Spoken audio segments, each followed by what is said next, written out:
an old leg, you know.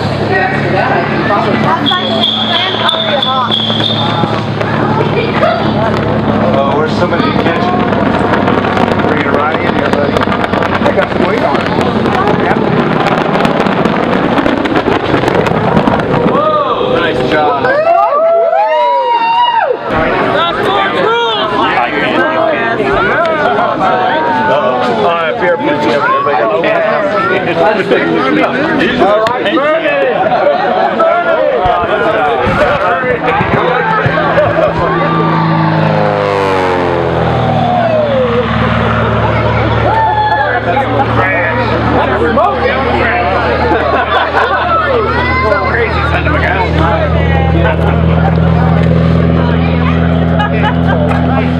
Well, I think I always had an interest in the sky because I was a Kansas farm boy, and you know, when I was big enough to drive a tractor, I'd be out plowing the fields and all that, and it would be hot and dusty, and I'd see an airplane go over, and that looked really cool up there. And sometimes you'd see a prairie hawk flying, and that looked very free, and you know, just looked like a good place to be. But I never really was around an airport or anything like that until one night I just drove by what the locals called the Delavan Air Base, because it had been a World War II bomber base, training base, and I saw a sign for skydiving. And I stopped and looked at the sign, and I thought, they can't be skydiving right here in Kansas, you know, this close to where I live. But sure enough, they were. And I went out the next day and watched some people jump, and I was just, you know, I just had to do it. So I took a class and jumped the following day, and I just kind of got hooked on it. Some of my best memories of skydiving, I think, are just of the environment, just being in the sky, you know, the clouds. I can remember times when you would fly over solid clouds and then just come over that open space. The ground would open up under you, and you'd be able to jump out and be in free fall. So it's just the beauty of that environment. It's you know, Kansas doesn't have spectacular mountains or anything like that, so the sky is a way of getting that other dimension that we don't have as flatlanders. And then after that, it turns into a little bit more, because you form this deep connection with the people that you're jumping with, your instructors and jump masters and your fellow students, and then as you progress, the people that you're just out there having fun with. Dave was, he was a great guy. He really was. I know we had a conversation one time over in his shop area. I'd go over there and maybe in the evening and share a beer with him or something, and he kind of let me know that one of his motivations was to kind of give us wild children some place to be and an activity that would kind of keep us out of worse trouble. And I was kidding with him. I said, Dave, I thought you were just doing it because you like to fly airplanes and drink beer, you know. But I think he was motivated, and I think that was he was a good influence on us all. He could be a little bit of an outlaw himself, you know. He would you know, not follow the rules 100%, but he was safe. And he was still jumping when I started, and I think he had a physical injury or something like that in the family, so he kind of stopped jumping not too long after I started, and just started flying all the time. I had worked for him kind of on and off during the early days, because I was a musician. I'd go, some band would call me and want me to go play off someplace I'd never been before, and I would leave, so I was in and out.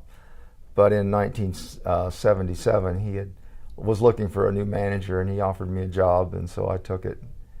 And so I worked there from 77 through 84. And he would let me know if I had stretched the limits a little bit too much. I remember one time we had a DC-3 come in, and some people had been partying a little too late and got up too early to make some loads, and he let me know that he didn't want to see that again. So, and he was right. I flew for like a year, I think, and they kept needling me to make a jump, and I thought, well, knowing the rules after hanging out, you kind of knew what the USPA required for first jump and all that kind of stuff. So I made this kind of like an idle if statement, you know, like, yeah, I'd make a jump if I could make a free fall my first jump, and, you know, see what it was like to do a two-way or something like that. You know, I might jump then, you know, might make one, because I'm only going to do it once, and I'd want to have the whole experience, you know.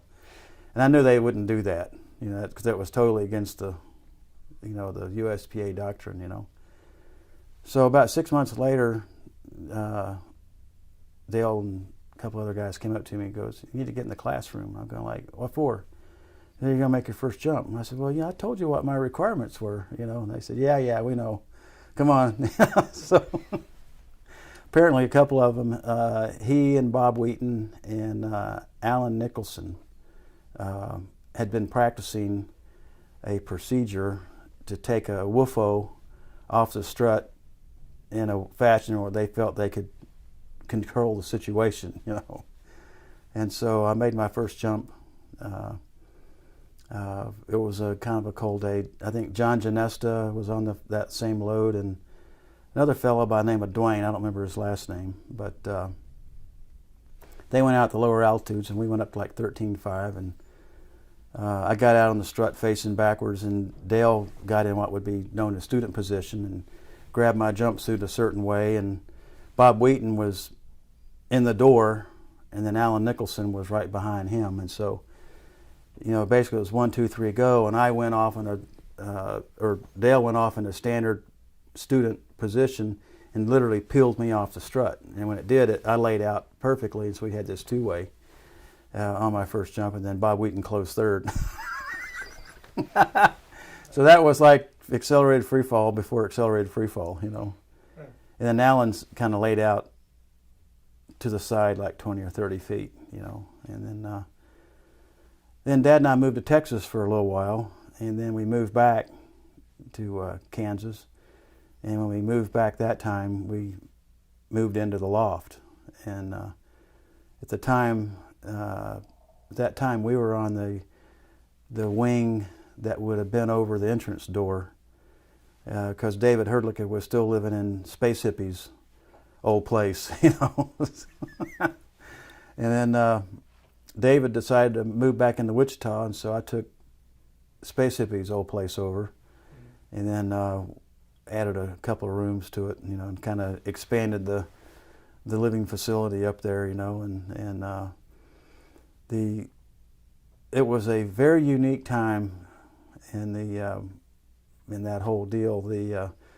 A lot of K-State people came down to jump, you know, and so there was a constant flow of students, and which meant there was a constant flow of beer and a constant flow of people who liked to party. And, you know, we only had a few simple rules we had to abide by so Snyder wouldn't get upset. One was no beer open until the last jump of the day, which was a fairly significant rule, and we abided by it. But after the last jump of the day, it was all crazy after that.